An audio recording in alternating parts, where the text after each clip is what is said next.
قال الحميد ألا إن أولياء الله لا خوف عليهم ولا هم يحزنون الذين آمنوا وكانوا يتقون صدق الله مولانا العظيم وبلغنا رسوله النبي الأمين المتين المبين المختار الكريم ونحن على ذلك لمن الشاهدين والشاكرين والحمد لله رب العالمين.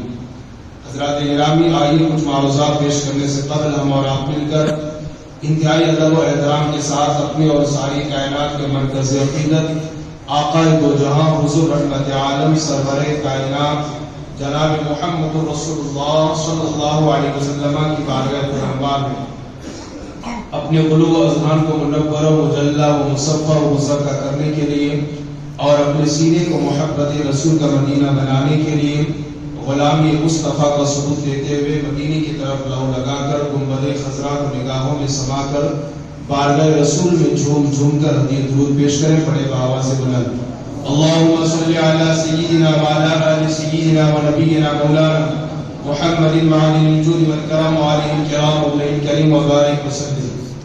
میں سب سے پہلے اللہ رب العالمین کی بارگاہ میں دعا کروں کہ رب قدیر جل جلالہ اپنے پیارے حبیب دانہ غیوب صاحب الاولاد صلی اللہ علیہ وسلم کے نعرہ پاک کے صدقے مجھے حق اور سچ بات کہنے اور آپ تمامی حضرات کو حق اور سچ بات سن کر اس پر عمل کرنے اور اسے عام کرنے کی توفیق عطا فرمائے.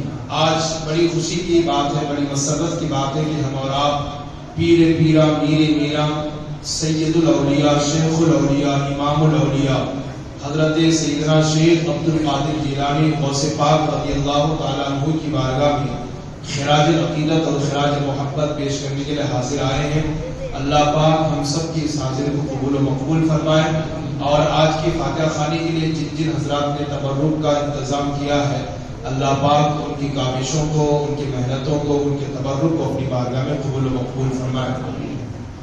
میں چند باتیں سیدنا شیخ عبد القادر جیلانی غوث پاک کے آپ کی سماعتوں کے حوالے کرنا چاہوں گا. امید ہے کہ آپ حضرات توجہ کے ساتھ سماعت فرمائیں گے. اللہ پاک قرآن مجید میں اولیاء کی شان بیان کرتے ہوئے ارشاد فرماتا ہے الا ان اولیاء اللہ لا خوف علیہم ولا هم یحزنون. خبردار، ہوشیار ہو جاؤ، متنبہ اور آگاہ ہو جاؤ. جو اللہ کے ولی ہوتے ہیں، ولی کے معنی کیا ہے؟ دوست کے. جو اللہ کے محبوب ہوتے ہیں، اللہ کے ولی ہوتے ہیں اور اللہ کی بارگاہ سے قریب ہوتے ہیں، لا خوف علیہم ولا هم یحزنون، نہ انہیں کسی چیز کا خوف ہوتا ہے اور نہ ہی انہیں کسی چیز کا غم ہوتا ہے.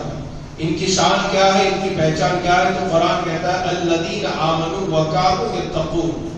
یہ وہ ہے جو اللہ سے ڈرتے ہیں، متقی اور پرہیزگار بھی ہوتے ہیں. حضرات گرامی، ہر ولی کے بارے میں قرآن ان کی شان بیان کر رہا ہے، ان کی فضیلت کو اجاگر کر رہا ہے. ہر ولی خشیت ربانی کا پیکر ہوتا ہے، ہر ولی سنت رسول کا پابند ہوتا ہے. ہر ولی کی نگاہ ولایت میں وہ تاثیر ہوتی ہے، وہ کمال ہوتا ہے، وہ قوت اور وہ پاور ہوتا ہے کہ وہ جس پر نظر ڈال دیں تو اس کا مقدر جو ہے وہ بدل دیتے ہیں. تو جب ہر ولی کی یہ شان ہے تو پھر غوث الاعظم کی شان کیا ہوگی؟ آپ ذرا سوچیں اور اندازہ لگائیں. میں مختصر حضور غوث پاک کی شان بیان کروں گا، پھر اس کے بعد ان کے کچھ ملفوظات آپ کے سماعتوں کے حوالے کرنے کی کوشش کروں گا. فرمایا گیا کہ کسی شاعر نے کہا نگاہ ولی میں وہ تاثیر دیکھی، بدلتی ہزاروں کی تقدیر دیکھی. نگاہ ولی میں وہ تاثیر دیکھی. آپ کا سبحان اللہ جتنا زوردار ہوگا میرا بیان بھی اتنا زوردار رہے گا. نگاہ ولی میں وہ تاثیر دیکھی، بدلتی ہزاروں کی تقدیر دیکھی. اللہ پاک اپنے فضل و کرم سے، اپنی عطا سے اپنے محبوب بندوں کی نگاہوں میں وہ تاثیر عطا فرماتا ہے کہ وہ جس پر نظر ڈال دے اس کا مقدر بدل دیتے ہیں. آپ دیکھیں، ایک واقعہ بیان کیا جاتا ہے، ایک روایت بیان کی جاتی ہے. میں انشاءاللہ غوث پاک کی سیرت آپ کے سامنے رکھوں گا، ان کے واقعات بھی آپ کے سامنے رکھنے کی کوشش کروں گا. ایک مرتبہ کی بات ہے کہ اللہ کے نبی موسیٰ کلیم علیہ السلام، سب ان کا نام جانتے ہیں، موسیٰ کلیم اللہ، بہت بڑے پیغمبر گزرے. اللہ نے تورات جیسی ان پر نازل فرمائی ہے. اور یہ کلیم اللہ ہے, اللہ سے ڈائریکٹلی کلام کر لیا کرتے تھے. کوئی طور پر جاتے, ایک پہاڑ پر جاتے, طور پہاڑ اس کو کہتے ہیں, اس پر جا کر کے اللہ سے یہ کلام کرتے ہیں. تورات جیسی مقدس ترین کتاب اللہ نے آپ کو عطا فرمائی. ایک مرتبہ موسیٰ علیہ السلام طور پر جا رہے تھے, پہاڑ پر جا رہے تھے اور اپنے گھر سے نکلے. راستے میں ایک خاتون سے ملاقات ہوتی ہے, ایک بڑھیا عورت سے ملاقات ہوتی ہے. تو حضرت موسیٰ علیہ السلام نے اس عورت کو کیا دیکھا کہ وہ زار و قطع رو رہی ہے. توجہ سے سنیے گا, زار و قطع رو رہی ہے اور اس کی آنکھیں نم ہے, وہ پریشان ہے, بے چین و بے قرار ہے. اللہ کے نبی موسیٰ پیغمبر علیہ السلام نے پوچھا, خاتون کیوں روتی ہے, رونے کی وجہ کیا ہے, تیری بے چینی اور بے قراری کی وجہ کیا ہے؟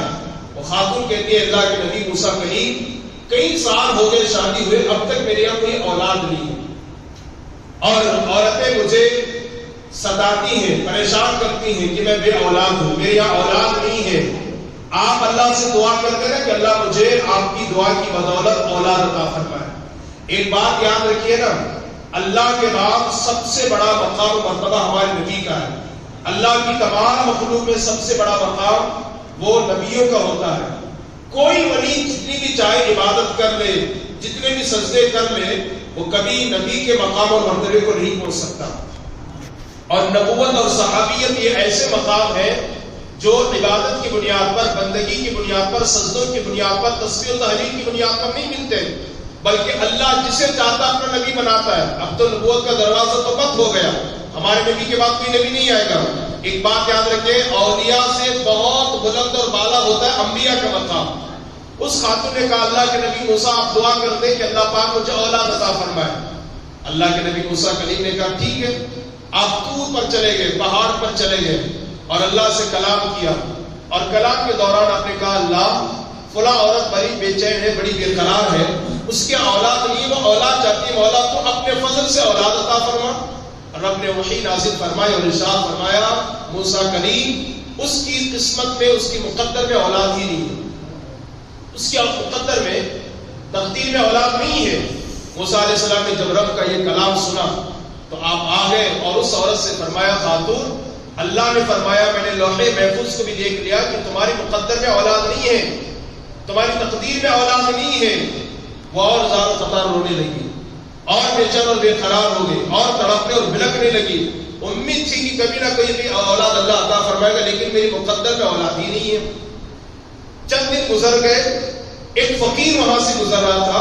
پھر دیکھا کہ وہ عورت, اس فقیر نے دیکھا جس کے بدن کے کپڑے پھٹے پرانے تھے, بالوں میں کوئی ترتیب نہ تھی, پیروں میں چپل نہ تھے, ایک عجیب دیوانہ تھا, ایک عجیب فقیر تھا. اس نے کہا, مائی تو کیوں روتی ہے, رونے کی وجہ کیا ہے, رونے کا سبب کیا ہے؟ اس خاتون نے کہا کہ میرے یہاں اولاد نہیں ہے, اولاد نہ ہونے کی وجہ سے میں بہت بے چین و بے قرار ہوں. آج بھی ان ماؤں کو پوچھیے, ان عورتوں کو, ان میرے بھائیوں کو پوچھیے نا جن کے اولاد نہیں ہے, اولاد نہ ہونے کی بے قراری میں کتنا بے قرار کرتی ہے, وہ کتنے مشترک ہوتے ہیں, کتنے پریشان ہوتے ہیں, زار و قطار رو رو کر کے دعا کرتے ہیں اور بارگاہوں میں حاضر ہوتے ہیں, منتیں مانگتے ہیں, کاش اللہ نیک اور صالح اولاد عطا فرما دے. اللہ اکبر. اولاد اللہ کی ایک نعمت ہے, جن کو مل جائے سبحان اللہ, اور جن کو نہیں ملتی ہے بڑے بے چین ہوتے ہیں. آج ہم دعا کرتے ہیں اللہ ہر بے اولاد کو نیک اور صالح اولاد عطا فرمائے. وہ دیوانہ کہتا ہے, وہ فقیر کہتا ہے, مائی رونے کی وجہ کیا ہے, کیوں روتی ہے؟ اس عورت نے کہا, او فقیر میرے یہاں اولاد نہیں ہے, میں اولاد چاہتی ہوں. اس فقیر نے کہا, مائی جا, میں دعا کر دیتا ہوں اللہ تجھے اولاد عطا فرمائے گا, میں دعا کر دیتا ہوں اللہ اولاد عطا فرمائے گا. اس مائی نے کہا, اے فقیر تیری دعا سے اللہ مجھے اولاد کیوں کر دے گا؟ ارے موسیٰ پیغمبر نے اللہ سے کلام کیا, موسیٰ پیغمبر نے لوح محفوظ میں دیکھا تو کیا دیکھا کہ میری تقدیر میں اولاد نہیں ہے, بھلا تیری دعا سے اولاد مجھے کیسے کیوں کر ملے گی؟ اس نے کہا, بھائی تو تسلی رکھنا, میں دعا کر دیتا ہوں اللہ اولاد عطا فرمائے گا. خیر اس فقیر نے اس کے لیے دعا کر دی, اللہ نے اسے 4 بیٹے عطا فرمائے, 4 بیٹے عطا فرمائے. اور کچھ دنوں کے بعد, کچھ سالوں کے بعد موسیٰ علیہ السلام کا گزر پھر اس کے گھر کے پاس سے ہوا تو کیا دیکھا کہ وہ خاتون ہے اپنے بچوں کے ساتھ کھیل رہی ہے، اپنے بچوں کو گود میں لے کر کے پیار کر رہی ہے. ماں کیسے پیار کرتے آپ جانتے ہیں نا. ماں لے کر کے پیار کر رہی ہے، اپنے بچوں کے ساتھ باتیں کر رہی ہے. اللہ اکبر. موسیٰ پیغمبر نے کہا خاتون یہ اولاد کیسے اور کیوں کر ملی؟ اس نے کہا کہ فقیر نے دعا کر دی تو اللہ نے اس کی دعا سے مجھے اولاد عطا فرمائی. ذرا سنیے نا اللہ والوں کی شان کیا ہے، کیا شان ہے، کیا مقام ہے ان کا. اللہ ان کی کیسے سنتا ہے. اللہ اکبر کبیرہ. تو اللہ کے نبی موسیٰ کلیم نے پھر اللہ سے پوچھا مولا اس کی قسمت میں بچے نہیں، لوح محفوظ میں دیکھا کہ تقدیر میں اس کی اولاد نہیں، پھر اولاد کیوں ملی؟ اللہ پاک نے فرمایا موسیٰ ہم تمہارا جواب بعد میں دیں گے، پہلے ہمارے ایک حکم کی تعمیل کرو. کہا مولا کیا کرنا ہے؟ کہا رب نے کہ ندا آئی کہ ایک چھری اور ایک پیالہ لے لو اور اپنے قوم سے جا کر کہنا کہ وہ اپنے جسم کا کوئی بھی حصے کا گوشت کاٹ کر کے اس پیالے میں ڈال دے. اب موسیٰ اپنی قوم کے پاس آئے، کہا اللہ کا حکم ہے کہ گوشت کاٹ کر کے دے دو. انہوں نے دروازہ بند کیا، انہوں نے دروازہ بند کیا اور سب بات کرنے لگے. نمالم اللہ کے نبی موسیٰ کو کیا ہو گیا، یہ تو جسم کا گوشت مانگتے ہیں. یہاں لوگ گائے کاٹنے کو تیار نہیں، بکرا کاٹنے کو تیار نہیں، جسم کا گوشت کاٹ کر کے کہاں دیں گے؟ ہے نا یہ حال ہے نا. امیروں پر قربانی واجب ہوتی ہے، قربانی دینے کو تیار نہیں، پیسہ لٹانے کو تیار نہیں، جانور کو ذبح کرنے تیار نہیں، اپنے جسم کا گوشت کاٹ کر کے دینا ہے. سب نے دروازے بند کیے. موسیٰ علیہ السلام پلٹے اللہ کے بارگاہ کی طرف. پھر اسی دیوانے سے ملاقات ہوئی، فقیر سے ملاقات ہوئی. اس فقیر نے پوچھا او موسیٰ علیہ السلام کیا بات ہے، آپ بے چین نظر آ رہے ہیں؟ کہ اللہ کا حکم ہے. کسی نے گوشت دینے کے لیے رضامندی کا اظہار نہیں کیا، سب چلے گئے، سبوں نے دروازہ بند کیا. اس فقیر نے، اس دیوانے نے کہا نا دیوانے کو دیوانہ مت سمجھیے، وہ بہت سوچ کر کے دیوانہ بنتا ہے نا دیوانہ. تو دیوانہ کہا کہ کیا بات ہے آپ پریشان ہے؟ کہا کسی نے گوشت نہیں دیا. کہا موسیٰ علیہ السلام پریشان ہونے کی کیا بات ہے، اللہ کا حکم ہے لائیے میں گوشت دے دیتا ہوں. اس نے چھری لیا، اپنے چھاتی کا گوشت کاٹا برتن میں ڈال دیا، بازو کا گوشت کاٹا برتن میں ڈال دیا، پنڈلی کا گوشت کاٹا برتن میں ڈال دیا، راٹ کا گوشت کاٹا برتن میں ڈال دیا، جسم کے ہر حصے کا تقریباً گوشت کاٹا برتن میں ڈال دیا. موسیٰ علیہ السلام یہ منظر دیکھ رہے تھے. جب گوشت کاٹ کر کے برتن میں ڈالا موسیٰ پیغمبر نے پوچھا اے انسان فقیر، اللہ نے تو صرف ایک حصے کا گوشت مانگا تھا، تو نے پورا بدن چھلی چھلی کیوں کر دیا، پورا بدن کاٹ کر کے کیوں رکھ دیا؟ اس فقیر نے بڑی پیاری بات کی موسیٰ آپ نے یہ نہیں کہا تھا کہ اللہ کو ران کا گوشت پسند ہے، اللہ نے پنڈلی کا گوشت مانگا ہے، بدن کے ہر حصہ کا گوشت کاٹ کر کے اس لیے برتن میں رکھ دیا ہے. اللہ کو جو پسند ہو تو قبول کرے گا، باقی پھینک دے، باقی پھینک دے. اب موسیٰ علیہ السلام پر ہم نے وہی نازل فرمائی. کہا موسیٰ میں نے اپنے اسی بندے کے کہنے پر اس بھی اولاد کو اولاد عطا فرمائی ہے. کہا موسیٰ جو میرے کہنے پر اپنے بدن کو چھلی چھلی کر سکتا ہو، اپنے بدن کے ہر حصے کے گوشت کو کاٹ سکتا ہو، کیا موسیٰ کیا اس کے کہنے پر میں بے اولاد کو اولاد نہیں دے سکتا؟ کیا اس کے کہنے پر میں اس کی تقدیر کو بدل نہیں سکتا؟ تبھی تو شاعر کہتا ہے نا نگاہ ولی میں وہ تاثیر دیکھی بدلتی ہزاروں کی تقدیر دیکھی. اللہ والوں کا یہ حالت ہے. تو جب موسیٰ علیہ السلام کی قوم کے ولی کیا یہ عالم ہے تو پھر جناب محمد رسول اللہ کی امت کے عظیم الشان ولی شیخ عبد القادر جیلانی کے شان کیا ہوگی، ان کا مقام کتنا رفع ہے، کتنا بلند و بالا ہوگا، ہے نا بہت بلند ہے. غوث الاعظم دستگیر کے شان. ایک بات میں آپ کو بتاؤں، غوث پاک رضی اللہ تبارک و تعالیٰ عنہ کتنے بڑے شان والے، انہوں نے بھی بہتوں کی تقدیر کو پلٹا ہے. اور اگر اس پر میں گفتگو کروں تو کافی وقت درکار ہے، اس کے لیے بس ایک واقعہ بتا کر میں اپنی گفتگو ختم کرنا چاہوں گا. ایک تجارت کرنے والا بزنس مین تھا، وہ حضرت غالباً شیخ حماد رحمۃ اللہ علیہ کی بارگاہ میں حاضر ہوا اور کہا حضور، جیسے آج بہت سارے لوگ آ کر کے اماموں سے ملتے ہیں نا، مولانا لوگوں سے، حضرت میں دبئی جا رہا ہوں، قطر جا رہا ہوں، کمانے کے لیے دعا کرتے ہیں اللہ برکت دے دے، اللہ سفر کو آسان کرے. اللہ میں حضور میں عمرے کے لیے جا رہا ہوں، دعا کرتے ہیں کہ اللہ میرا عمرہ قبول فرمائے، سفر کو آسان فرمائے. لوگ حاضر ہوتے ہیں. اس دور میں بغداد کی سرزمین پر ایک شخص جو بزنس مین تھا، بڑا تاجر تھا، وہ ایک اللہ والے کی بارگاہ میں حاضر ہوا. کہا حضور دعا کرتے ہیں اللہ تجارت میں برکت عطا فرمائے.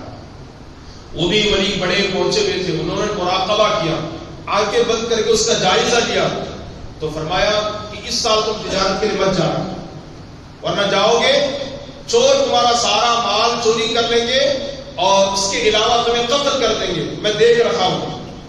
تمہاری تقدیر میں لکھا ہوا ہے کہ اس سال اگر تجارت کے لیے جاؤ گے چور سارا مال چوری بھی کر لیں گے اور تمہیں قتل بھی کر لیں گے، کیا جانا؟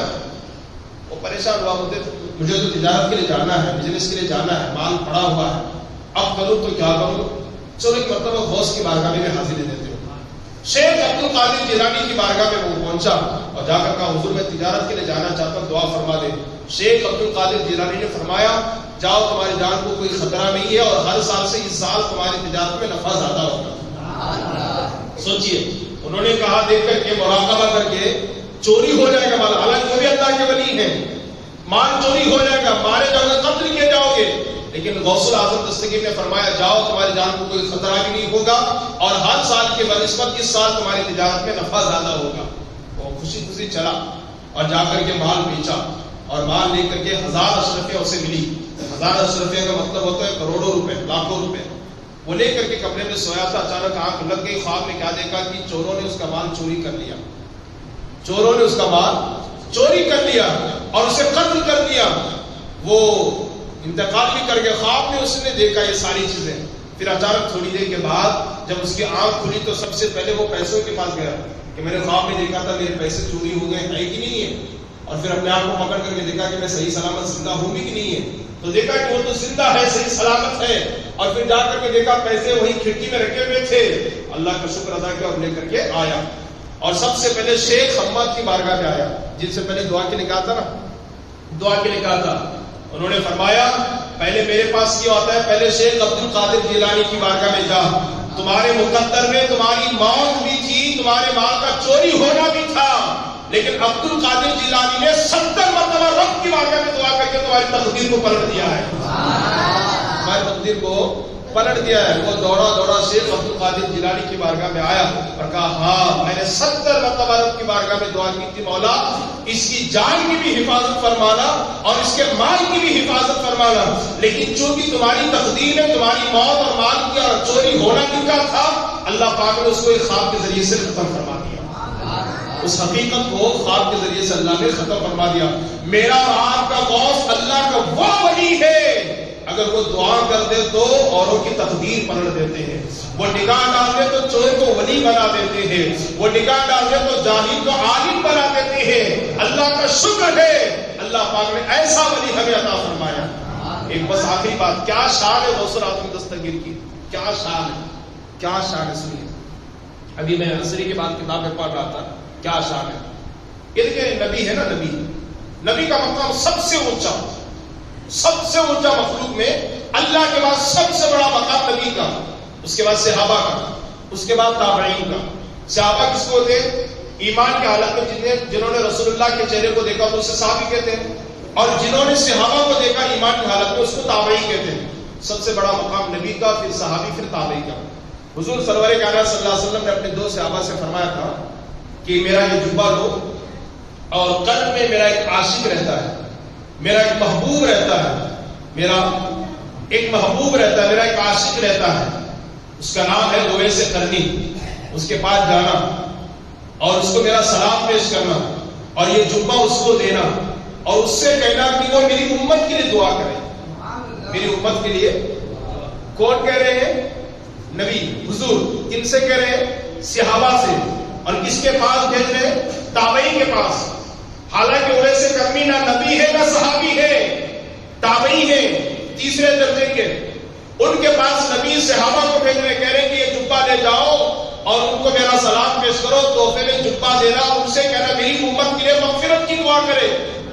اب حضور کے صحابہ اویس قرنی کی بارگاہ میں گئے، اویس قرنی کی بارگاہ میں گئے، غالباً حضرت مولا علی اور حضرت عمر بن خطاب تھے، یہ 2 بڑے بڑے صحابہ گئے اور جا کر کے اویس قرنی سے ملاقات کی اور ملاقات کر کے سرکار نے آپ کو سلام محبت پیش کیا ہے اور تحفے میں یہ جبہ دیا ہے اور دے کر کے کہا کہ آپ امت کے لیے دعا فرما دیں۔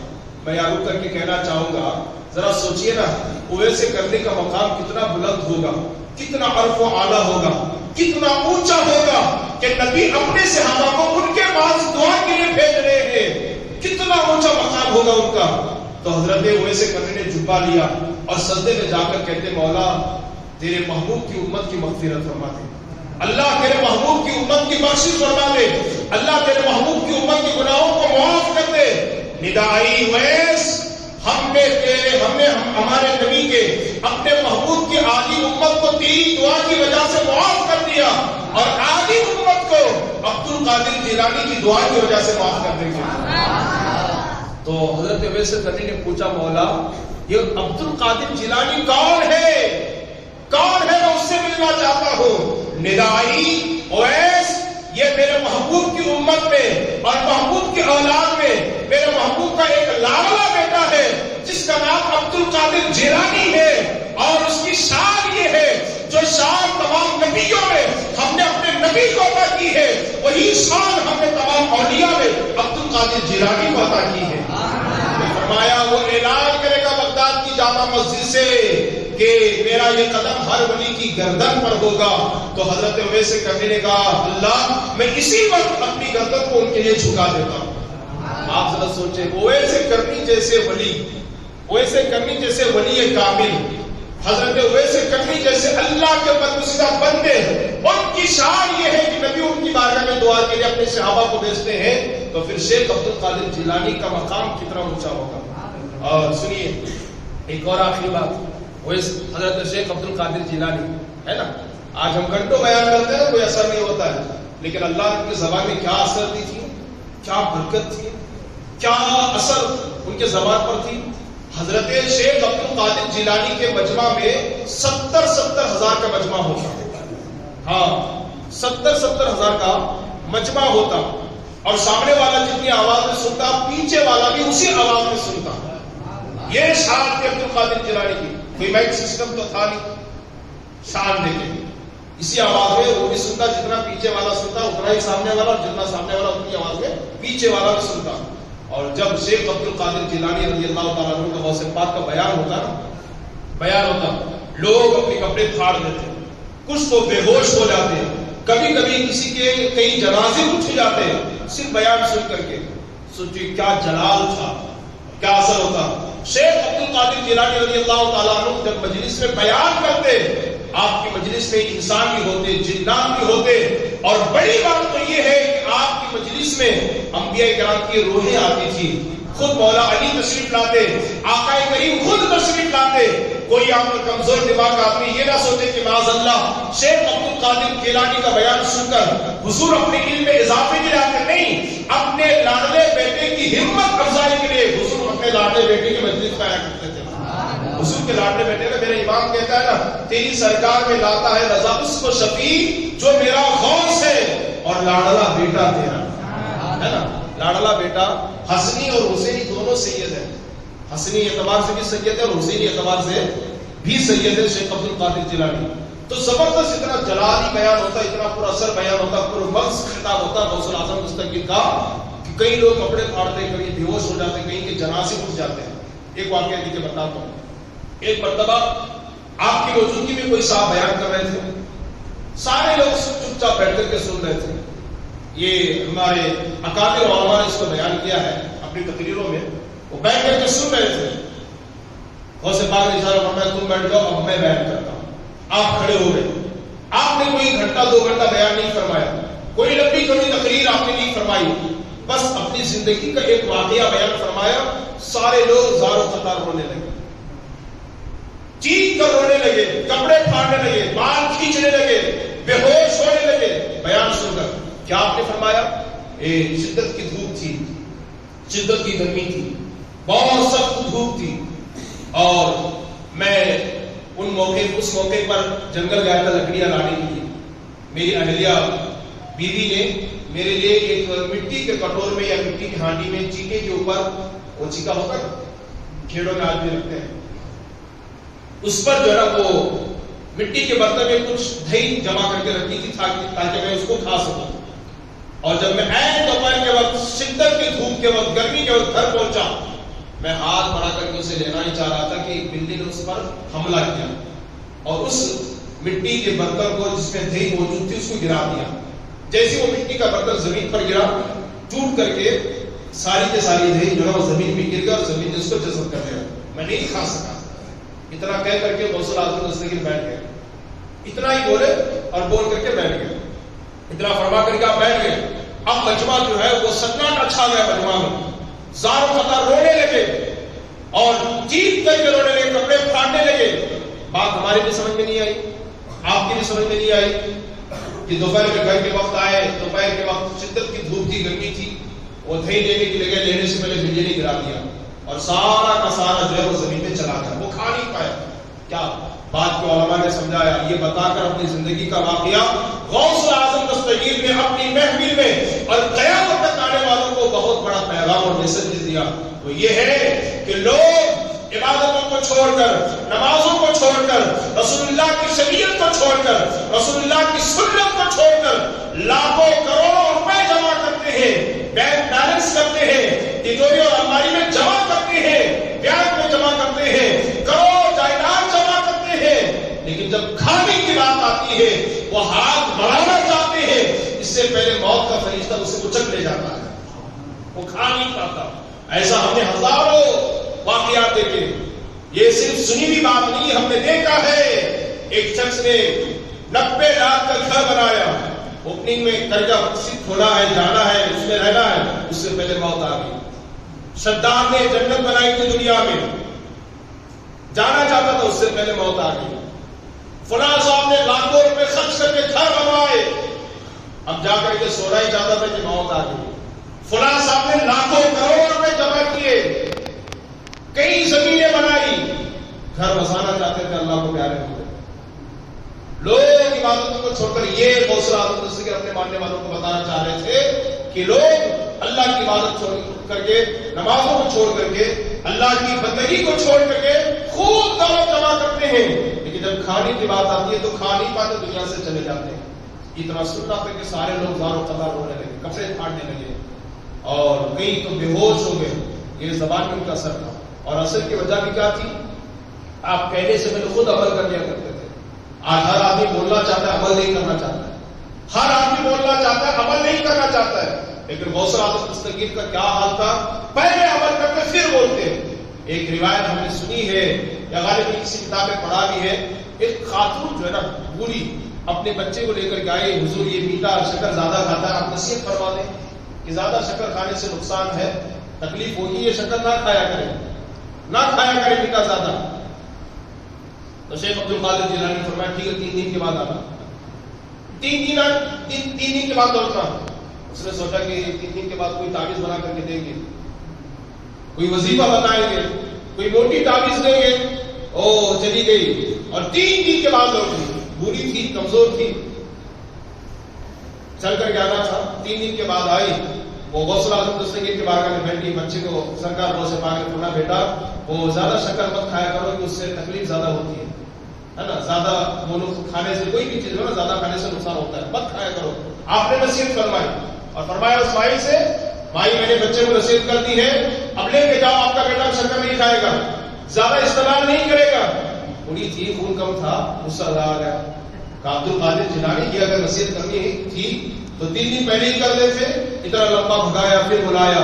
3 دن کے بعد یہ نصیحت. آپ نے فرمایا 3 دن پہلے شکر میں خود بھی زیادہ کھاتا تھا, اگر میں خود کھا کر کے نصیحت کرتا تو بچے پر اثر نہیں ہوتا. 3 دن پہلے میں نے خود عمل کیا ہے, اب میں نے نصیحت کی ہے, امید ہے, اپنی ذات پر بھروسہ ہے, اب یہ آپ کا بیٹا شکر نہیں کھائے گا زیادہ. ہم کیا چاہتے ہیں, ہم خود ٹی وی دیکھیں گے اور بیٹے بولے بیٹا نہیں دیکھنا, کہاں چھوڑے گا. ہم خود شراب پئیں گے, بیٹے بولے بیٹا محنت سے پڑھ کر ڈاکٹر بننا, شراب نہیں پینا, کہاں چھوڑے گا. ہم خود نماز کے وقت کنٹرول چوراہ پر بیٹھے رہیں گے, ٹائم پاس کر دیں گے, بیٹے گا بیٹا چل نماز چل, تو کہاں سے نماز پڑھے گا. اگر چاہتے ہیں کہ اللہ ہماری زبان میں اثر پیدا کرے اور چاہتے ہیں کہ اللہ پاک ہے نا جو ہے ہماری زبان میں وہ طاقت دے کہ ہم کہیں تو بچہ اٹھے گئے تو بیٹھ جائے, تو ہمیں خود کو پہلے عمل کرنا ہوگا, خود کو عمل کرنا ہوگا. ٹھیک ہے, اللہ پاک ہم سب کو عمل کی توفیق عطا فرمائے. اور ایک آخری بات دیکھیے, اب اس کے بعد کوئی آخری بات نہیں ہوگی, یہی آخری بات ہے. ہم سب بالواسطہ بلا واسطہ حضور عبد القادر جیلانی کے مرید ہیں. جتنے بھی سلسلے ہیں سب شیخ عبد القادر جیلانی تک جاتے ہیں, سب ان کے مرید ہیں. روحانی طور پر ہم سب روحانی طور پر کیا ان کے مرید ہیں. مرید کس کو کہتے ہیں, مرید کو کیسے ہونی چاہیے. پیر جو بول دے بس ختم, پیر جو بول دے بس ختم. اسی پر ہم کو عمل کرنا ہے. اور پیر پر ایسا یقین ہونی چاہیے, ایسا بھروسہ ہونی چاہیے, میرا پیر ہی میرے لیے سب کچھ ہے. ٹھیک, میرا پیر ہی میرے لیے سب کچھ ہے, ایسا یقین ہونی چاہیے. اور وہ پیر بھی ہونی چاہیے. پیر کی کیا شرائط ہے, میں نے آپ کو جمعہ کو بتایا تھا. سنی صحیح عقیدہ ہو, فاسد مولد نہ ہو, اس کا سلسلہ حضور تک پہنچتا ہو, اور عالم ہو, اتنا علم رکھتا ہو کہ اپنی ضرورت کے مسائل کتابوں سے خود نکال سکتا ہو. ٹھیک, مرید کو کیسے ہونا چاہیے؟ ہم سب روحانی طور پر عبد القادر جیلانی غوث پاک کے مرید ہیں. کیسے ہونی چاہیے کہ میرے پیر غوث اعظم دستگیر نے کیا فرمایا, لوگوں کو کھلاؤ, نماز پڑھو, روزہ رکھو, شریعت کے مطابق چلو, سنت کے مطابق چلو, گناہ سے بچو. پیر بول دیا تو بس ختم, اس پر عمل کر لینی چاہیے. آج ہم صرف نام کی مرید ہے, کام کی مرید ہے ہی نہیں ہے. ایک روایت میں آپ کو 2 روایت سنا کر کے میں اپنی گفتگو ختم کرنا چاہوں گا. دیکھیں نا, مرید ہو تو ایسا کیسا؟ ملفوظات اعلیٰ حضرت میں اعلیٰ حضرت لکھتے ہیں, تاجدار اہل سنت لکھتے ہیں, ایک 4 قلندر تھے. کتنے؟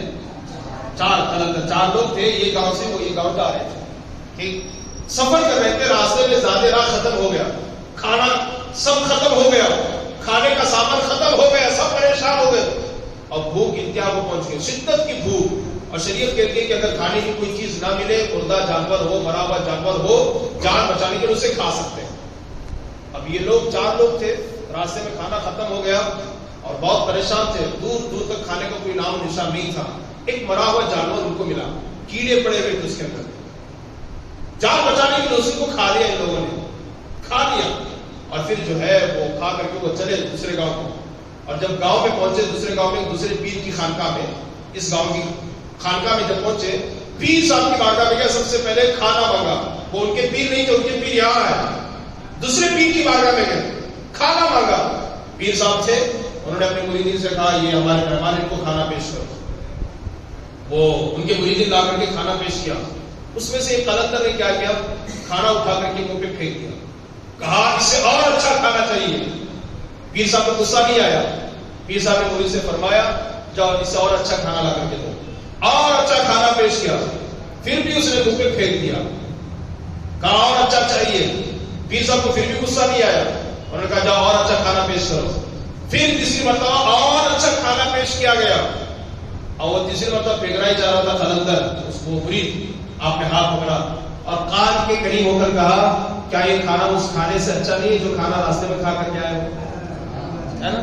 کیا یہ کھانا اس کھانے سے اچھا نہیں ہے جو راستے میں مرا ہوا مردہ کیڑے پڑے ہوئے جانور کو کھا کر کے آئے ہو؟ اتنا سننا تھا کہ بار یہ تو پیر پہنچے ہوئے قدموں میں پڑ گیا, رونے لگا. پیر نے اٹھایا, گلے سے لگایا, سینے پہ مارا, بہت کچھ ادا کر دیا. آیا تھا خالی دامن لے کر, سینہ خالی تھا, سینے سے سینہ لگا کر سینے پر ہاتھ مار کے بہت کچھ ادا کر دیا. وہ وجد میں آ گیا اور وجد میں آ کر کہنے لگا میرے پیر نے مجھے دیا, میرے پیر نے مجھے عطا کیا, میرے پیر نے مجھے نوازا. جو لوگ بیٹھے تھے خانقاہ میں کہا پاگل دیوانہ, تو کہتا کہ تیرے پیر نے عطا کیا, ارے ہمارے پیر نے تجھے دیا ہے. جب آیا تھا تو خالی تھا, اور یہاں جب آیا تو دامن مرادوں سے بھر گیا. اس مرید نے کہا ارے پاگل تو تم ہو, اگر میرے پیر کی نظر مجھ پر نہ ہوتی تو یہ پیر مجھے کبھی نہیں عطا کرتا. نہیں سمجھا ہے نا, نہیں سمجھے, سب سبحان اللہ بولتے. کیا کہا, وہ وجہ میں آ کر کے ناچنے لگا اور کہنے لگا میرے پیر نے مجھے عطا کیا, میرے پیر نے مجھے عطا کیا. خانقاہ میں جو لوگ بیٹھے تھے نا, انہوں نے کہا نادان, تجھے تیرے پیر نے نہیں دیا, ہمارے پیر نے عطا کیا ہے.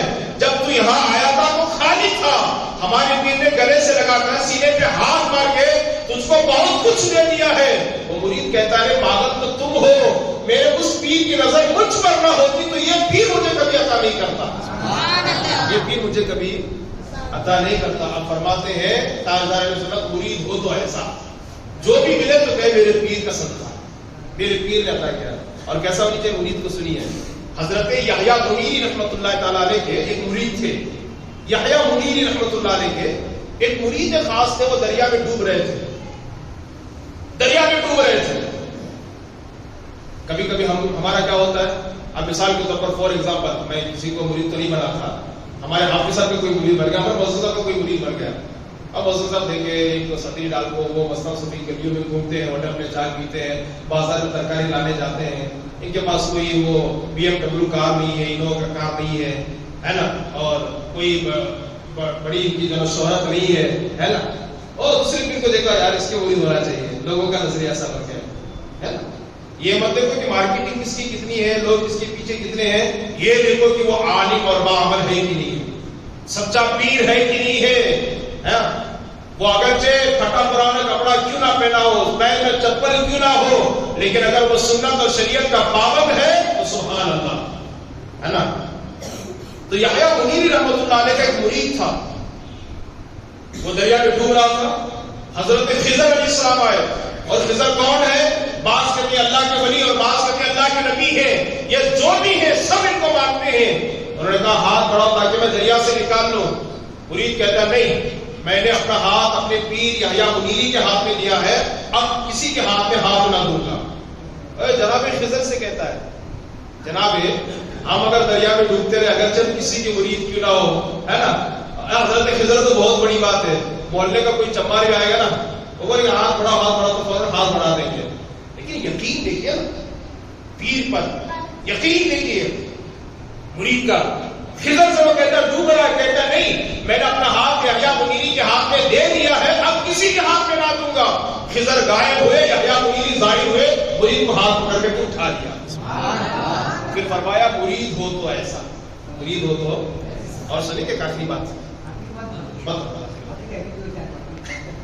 دیکھیے مرید ہو تو، میں یہ باتیں اس لیے پیش کر رہا ہوں نا، ہم نے صرف کیا سمجھا بیعت کر لیتے ہیں، بیعت کے معنی کیا بک جانا، اسی کو بیعت کہتے ہیں۔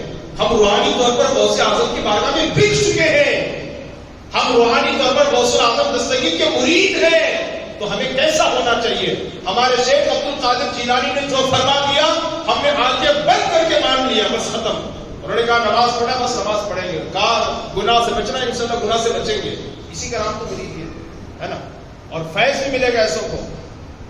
محبوب الاولیاء نظام الدین اولیاء کا نام سنا ہے آپ نے، انہوں نے اپنے خاص مرید سے فرمایا سنیے مرید ہو تو ایسا کیسا ہونی چاہیے، اپنے خاص مرید سے فرمایا بیٹا یہ کھیر ہے، وہ دریا کے اس پار ایک اللہ والے رہتے ہیں، ان کو کھیر بہت پسند ہے اور درخت کے نیچے بیٹھے ہوں گے، وہ جا کر کے انہیں کھیر کھلا کر کے آ جاؤ۔ کنہوں نے کہا؟ نظام الدین اولیاء نے اپنے مرید سے فرمایا، ایک شخص نے اپنے مرید سے فرمایا یہ کھیر کا ڈبہ ہے، اسے لے جاؤ دریا کے اس پار جو ہے نا، وہ ایک اللہ والے رہتے ہیں، ان کو کھیر بہت پسند ہے، کھلا کر کے آنا۔ دیکھیے سنیے تفسیر نعیمی کے اندر ہے، ملفوظات اعلیٰ حضرت کے اندر بھی یہ روایت موجود ہے، رات کا وقت ہے، بارش ہو رہی ہے، کشتیاں بند ہو گئی ہیں، اس مرید کو معلوم ہے کشتیاں نہیں ہے، رات کا وقت ہے، بارش ہے، ہم ہوتے تو کیا بولتے ہیں کشتی نہیں ہے سمندر میں کیسے جا کے، اس مرید نے بھی کہا حضور دریا کے اس پار جانا ہے، رات ہو چکی ہے، کشتیاں نہیں ہے، کیسے جاؤ؟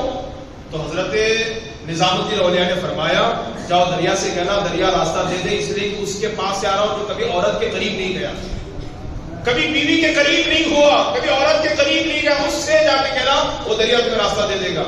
اب وہ مرید دل ہی دل میں سوچ رہا اللہ نظام الدین اولیاء کی بیوی ہے، بچے ہیں، اور یہ کہہ رہے ہیں کبھی عورت کے قریب نہیں گیا ہے نا۔ ہم آتے تو باہر آ کے پہلے 4 دوستوں کو جمع کرتے، ہمارے استاد ایسا بول رہے ہیں، ہمارے پیر صاحب ایسا بول رہے ہیں، کہاں کچھ تو شاید کچھ تو گڑبڑ ہے، ان کو لے کے جانا پڑے گا دعوت کو، ٹھیک ہے۔ یہ ہوتا ہے ایسا عام طور پر، ہمارا وہ یقین نہیں ہوتا، لیکن وہ یقین تھا۔ مرید گیا دریا کے سامنے کھڑے ہو کر دریا راستہ دے دے، اس لیے کہ میں اس کے پاس سے آ رہا ہوں جو کبھی عورت کے قریب نہیں گیا۔ واللہ باللہ اللہ کی عزت کی قسم دریا میں راستہ بن گیا۔ یہ روایت تفسیر نعیمی کے اندر صاحب تفسیر نعیمی ہے اور ملفوظات اعلیٰ حضرت کے اندر بھی موجود ہے۔ دریا میں راستہ بن گیا، خشک راستہ بن گیا، وہ مرید اس پار گیا، درخت کے نیچے ایک بابا بیٹھے تھے، ان کو اپنے ہاتھوں سے کھیر کھلایا، توشا کھلایا، کھلانے کے بعد جب واپس آنے کی بات آئی کہا بابا رات ہو چکی ہے، بارش ہو رہی ہے، کشتیاں بند ہو چکی ہے، دریا اس پار کیسے جاؤں گا؟ اس بزرگ نے فرمایا جا دریا سے کہنا ارے دریا راستہ چھوڑ دے، اس کے پاس سے آ رہا ہوں جو کبھی کچھ نہیں کھایا، جو کبھی کچھ نہیں کھایا، اس کے پاس سے آ رہا ہوں۔ اور مرید سوچنے لگا میرے سامنے کھیر کھایا، بولے کچھ نہیں کھایا ہے نا، میں نے کھلایا، خود کھیر کھائے، کھیر پسند ہے، اور کہہ رہے کچھ نہیں کھایا۔ پھر بھی یقین تھا نا، وہ ہم تمہاری طرح تو تھے نہیں، کامل یقین تھا. دریا میں جا کر دریا راستہ دے دے اس لیے کہ اس کے پاس سے جس نے کبھی کچھ نہیں کھایا، اللہ دریا میں راستہ بن گیا، خشک راستہ بن گیا. کیا اللہ والوں کی شان کیا ہے، کیسے مرید تھے وہ لوگ. وہ اس بار آیا نظام الدین اولیاء کی بارگاہ میں زندگی گزارتا رہا. ایک دن دیکھا کہ نظام الدین اولیاء کا موڈ بہت اچھا ہے. پوچھ ہی لیا حضور کیا ماجرا ہے، آپ کی بیوی بچے اور آپ نے کہا کبھی عورت کے قریب نہیں. انہوں نے میرے سامنے کھیر کھایا اور کہا کبھی کچھ نہیں کھایا. فرمایا نظام الدین اولیاء نے، ہے نا، ہم نے کبھی کوئی کام اپنی ذات کے لیے نہیں کیا، جب بھی ہم نے کیا ہے اللہ کی رضا کے لیے کیا ہے. میرے کہنے کا مطلب یہ تھا کہ میں اپنی خواہش کے لیے کبھی عورت کے قریب نہیں گیا، جب بھی گیا اللہ کی رضا کے لیے گیا ہوں. ان کے کہنے کا مطلب یہ ہے کہ کبھی نفس کی خواہش کو پوری کرنے کے لیے انہوں نے کھایا نہیں ہے، بلکہ جب بھی کھایا ہے اللہ کی رضا کے لیے کھایا ہے. یہ ان کے کہنے کا مطلب اور مقصد تھا. فرمایا مرید ہو تو ایسا، مرید ہو تو پیر جو بولتے بات ختم. ہم سب بھی مرید ہیں غوث اعظم دستگیر کے روحانی طور پر، وہ ہمارے بڑے پیر ہیں، ہم سب ان کے مرید ہیں. اور مرید ہو تو ایسا. انہوں نے فرما دیا غوث اعظم دستگیر نے، بس ختم. اور فرمایا کیا فرمایا غوث اعظم دستگیر نے، سنیے کہ میرے مریدو اگر تم مشرق میں رہو مغرب میں رہو، اگر مرید مشرق میں رہ کر کسی مجبوری میں گرفتار ہو جائے، حالات کا شکار ہو جائے اور صرف دل سے وہ اپنے عبد القادر جیلانی کو پکار لے، وہ خود کہتے ہیں کہ میں مشرق سے مغرب تک اس کی مدد کے لیے آ جائے. اب اس میں سوچنا نہیں، انہوں مشرق میں ہمیں مغرب میں، انہوں بغداد میں ہمیں ہمڑی میں بیٹھ کر پکارے تو آتے کیا. یہ کمزور ایمان نہیں. پیر بول دیے کہ تم ہندوستان میں رہو میں بغداد میں رہوں اور کسی مصیبت میں پھنس جاؤ اور مجھے پکار لو، میں مدد کو پہنچ جایا کرتا ہوں. جب چھوٹے چھوٹے اولیاء مدد کے لیے پہنچ جایا کرتے ہیں تو ہمارے پیر تو پیرانے پیر ہیں، روشن زمین ہے، محبوب سبحانی ہے، قطب ربانی ہے. اور پھر وہ مقام ہے کہ خود کہتے ہیں کہ میرا یہ قدم تمام ولیوں کی گردن پر ہے. صحابہ اور ائمہ اطہار کے علاوہ سارے ولیوں کی گردن پر شیخ عبد القادر جیلانی کا قدم ہے. تو حضور غوث اعظم نے جو کچھ فرمایا ہے اسے آنکھ بند کر کے مان لینا ہے. کیا کرنا ہے؟ اب 4 باتیں ان کی میں بتاؤں گا، بس اس پہ ختم کر دوں گا. ان کی 4 باتیں کیا فرمایا غوث اعظم نے، 4 وصیتیں فرمائی. 4 وصیتیں سے لے کر کے جائیں، اس پر عمل کرنے کی بھرپور کوشش کریں. انشاءاللہ اللہ پاک کامیابی والی زندگی آپ کو اور ہم کو اللہ پاک نصیب فرمائے گا. غوث پاک نے 4 وصیتیں بیان فرمائی.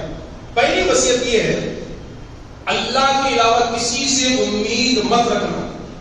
اللہ کے علاوہ کسی سے امید مت رکھنا. سارے لوگ امید پر پانی پھیر سکتے ہیں، سارے لوگ دل کو توڑ سکتے ہیں، لیکن اللہ کبھی بھی دل کو نہیں توڑتا. اللہ سے امید لگاؤ گے اللہ ضرور آپ کو تب بھلا کرے گا اور آپ کو عطا فرمائے گا.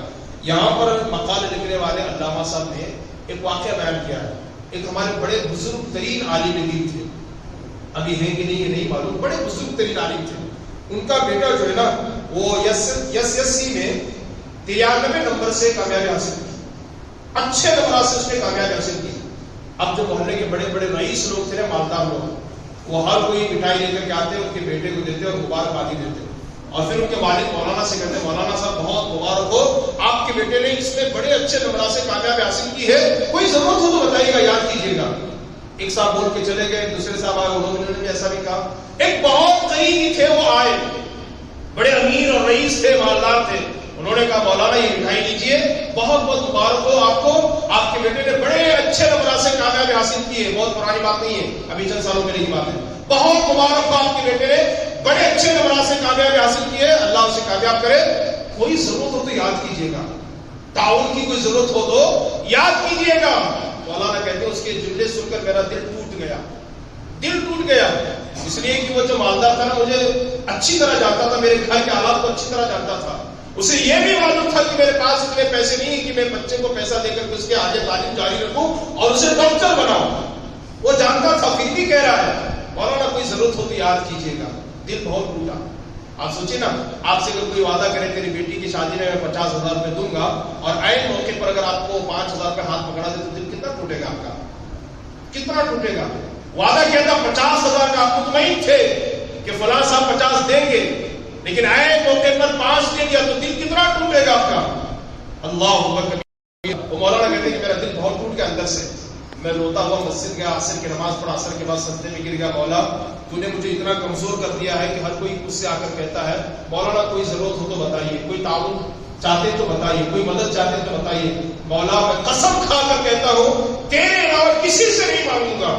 یا لکھا ہوا ہے مقالے کے اندر، کتاب کے اندر. اور مولانا نے کہا کہ میں عصر کی نماز پڑھ کے دعا کر کے اللہ کی بارگاہ میں استغاثہ کر کے مدد طلب کر کے کمرے میں آ کے بیٹھا تھا.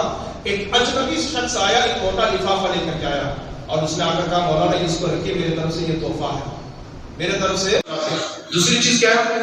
بدعات سے پرہیز کریں منکرات سے. جس کی شریعت میں اجازت نہیں ہے نا، جسے شریعت برا سمجھتی ہے، جو بدعات ہے ناجائز ہے، اس سے پرہیز کریں اگر اللہ کو قرب چاہتے ہیں. یہ دوسری وصیت ہے. تیسری وصیت شیخ عبد القادر جیلانی فرماتے ہیں اللہ اور اس کے رسول کی اطاعت میں جلدی کرو. معلوم ہے کہ اللہ کا حکم ہے فوراً اس پر عمل کرو، معلوم ہے کہ رسول اللہ کا فرمان ہے فوراً اس پر عمل کرو. اللہ اور اس کے رسول کی اطاعت میں جلدی کرو. قرآن خود کہتا ہے جو اللہ اس کے رسول کی اطاعت کرے گا اللہ اس کے گناہوں کو معاف کر کے اسے جنت عطا فرمائے گا. آج ہم سب کی باتوں کو بہت جلدی اپنی جامہ پہناتے ہیں. سیٹ نے کہا، ایم ایل اے صاحب نے کہا، بہت جلدی پورے جوش کے ساتھ، پورے ہوش کے ساتھ، پورے جذبے کے ساتھ ان کی باتوں کو اپنی جامہ پہناتے ہیں. مسلمانوں ہمیں کیا ہو گیا؟ اللہ کا حکم سنتے پھر بھی پیچھے ہٹ جاتے ہیں، نبی کا فرمان سنتے پھر بھی پیچھے ہٹ جاتے ہیں. غوث اعظم دستگیر کہتے ہیں میری وصیت میرے غلاموں سے یہ ہے اللہ اس کے رسول کی اطاعت میں جتنا ہو سکے اتنا جلدی کرو، پھر اگر وہ تمہیں ہاتھ سے نکل جائے تو پھر اطاعت کا موقع نہ مل سکے گا. اس لیے اگر ہم واقعی صحیح معنوں میں غلامان غوث ہیں، غوث پاک کے روحانی طور پر مرید ہیں، تو ہماری ذمہ داری بنتی ہے کہ ہم اللہ اس کے رسول اور اولیاء کی فرما برداری کریں، اللہ اس کی اطاعت میں، اللہ اس کے رسول کی اطاعت میں جلدی کرنے کی کوشش کریں گے نا انشاءاللہ. جیسے اللہ کو کانوں سے ٹکرا جائے فوراً سب کو جھکا لیں، جیسے مصطفیٰ کا فرمان کانوں سے ٹکرا جائے فوراً عمل کر لیا کرے. اسی میں دنیا اور آخرت کی بھلائی ہے. چوتھی چیز کیا ہے؟ اللہ پر کامل بھروسہ رکھو. کامل بھروسہ رکھو، بھروسہ کامل ہونی چاہیے اللہ پر. اور بڑی معذرت کے ساتھ آج بھروسہ جیسے اللہ پر ہونی چاہیے آج ویسا بھروسہ ہمیں نظر نہیں آتا ہے. یہ 4 باتیں شیخ عبد القادر جیلانی کی یاد رکھیں. آپ نے فرمایا اللہ کے علاوہ کسی سے امید نہ لگانا. دوسری چیز بدعات اور منکرات سے پرہیز کرنا، گناہوں سے بچتے رہنا. تیسری چیز اللہ پر کامل بھروسہ رکھیں. اور چوتھی چیز کیا ہے؟ چوتھی چیز،